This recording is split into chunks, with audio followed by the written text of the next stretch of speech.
This RAD2000 Car Radar Laser Detector has been designed to be able to detect all radar bands such as K, Ka, X, Ku, ST, CT, BG2 and of course laser.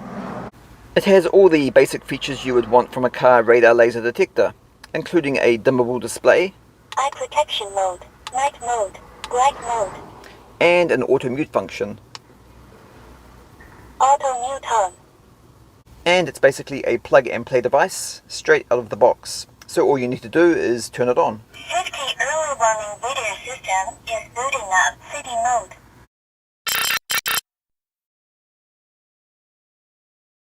Hey guys, and welcome back to another video.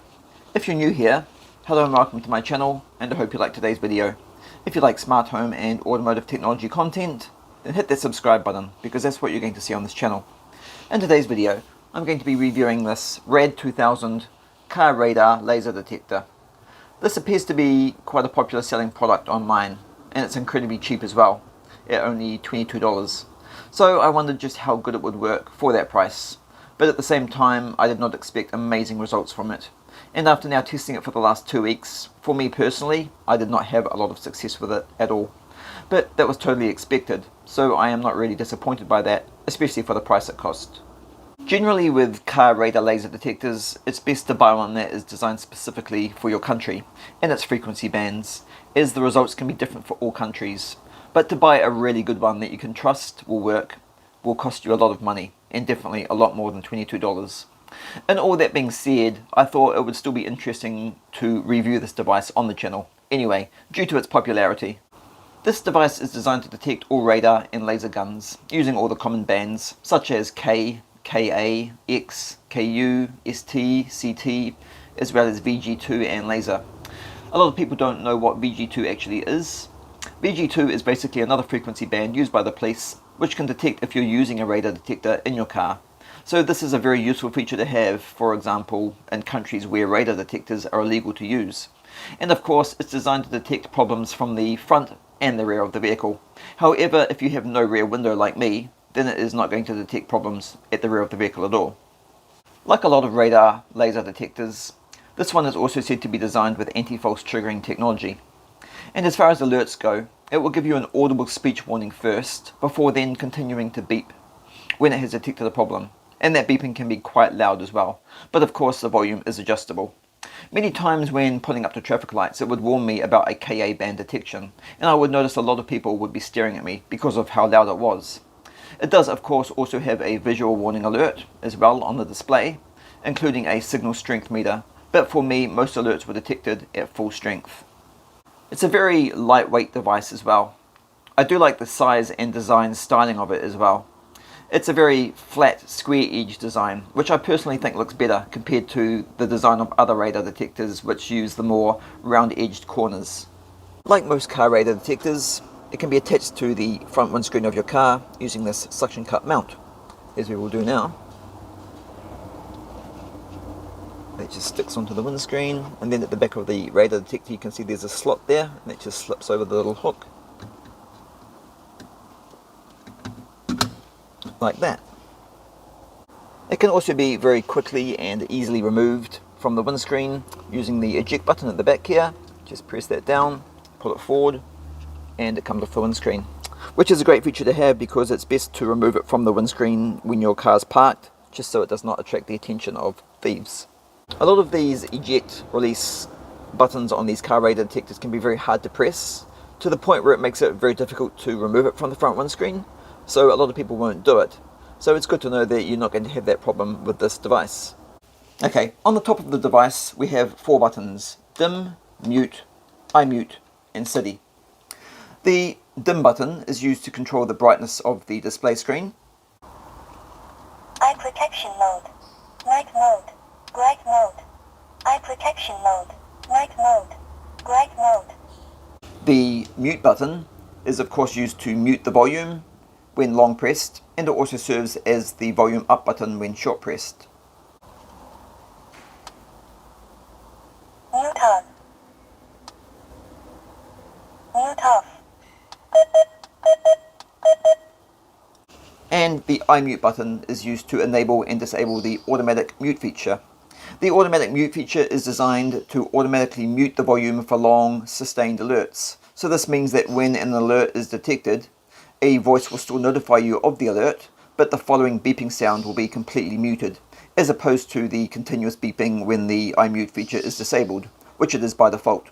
The iMute button also serves as the volume down button as well when short pressed. Auto mute off. Auto mute on. And lastly, the city button, which is used to switch the device between city and highway modes. For those of you who don't know what the difference is between those two modes, well, highway mode is basically just a less sensitive detection mode compared to city mode, and it's best used for highway and motorway driving, as opposed to driving around the city. Highway mode. City mode. Highway mode. City mode. And on the back here, we've got the laser sensor used for the detection of laser signals. In the middle here, we've got the built-in speaker, and here on the side we've got the 12-volt power input socket. This device is also supplied with this 12-volt cigarette lighter socket, which also has a built-in illuminated LED switch on the end. This switch on the end of the cigarette lighter plug is very useful to have, as when the car is not being used or it's parked, you don't need to ever unplug the device at all. You can just switch it off instead. And I think that's covered all the basics you need to know about the device. So now I'm going to turn the device on again. Safety early warning video system is booting up city mode. And now I'm going to show you some examples from my test results using this device after a long and thorough 6-hour test drive. Safety early warning video system is booting up city mode. Okay, so just down here on the left, we'll be coming up to a speed warning sign soon. So we'll see if it detects that.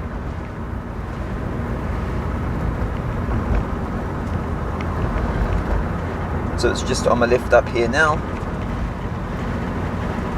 Just right there. Saying slow down.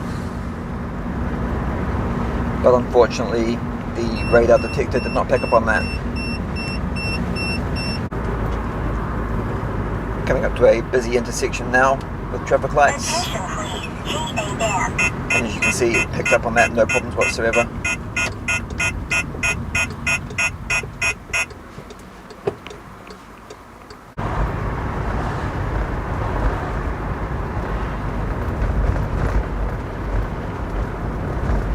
Attention please, GA.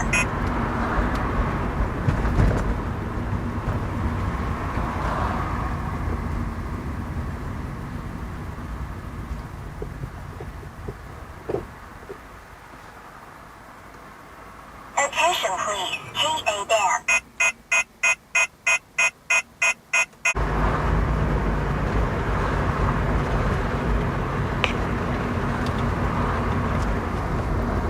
Attention please, GA.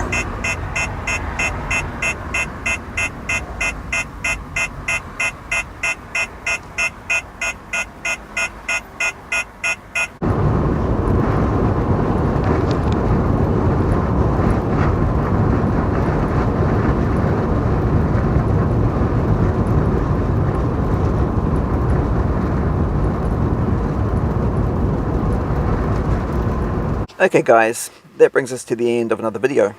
So unfortunately for me, as you have seen, I did not have a lot of success with it at all, which probably made the review look a little bit disappointing. But remember, that's only for me and that's only in my country, which is New Zealand. It may have better results in other parts of the world.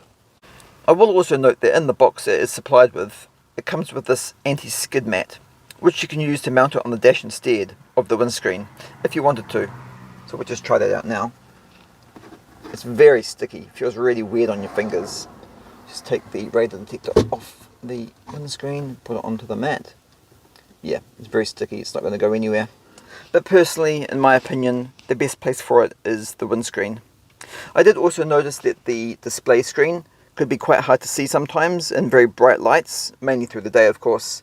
In this light it is fine. Another problem with car radar detectors is they're designed to detect certain bands at certain frequencies.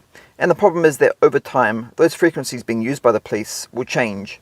So if your radar detector used to be able to detect, for example, a police speed camera car parked on the side of the road, and then the police change the frequency they're using to a frequency out of the range of what your radar detector is designed to detect, which they do, then your radar detector is no longer going to detect that parked police speed camera car anymore.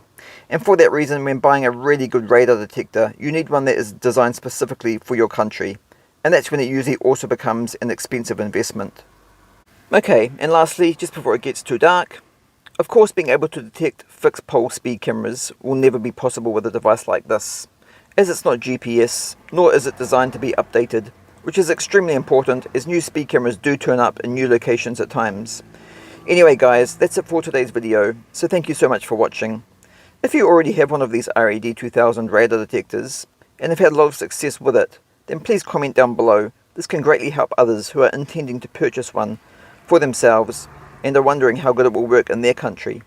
If you liked this video or found it helpful, then please like, share and subscribe to the channel, where you can watch even more videos, which I upload every week. So I hope to see you all in the next video.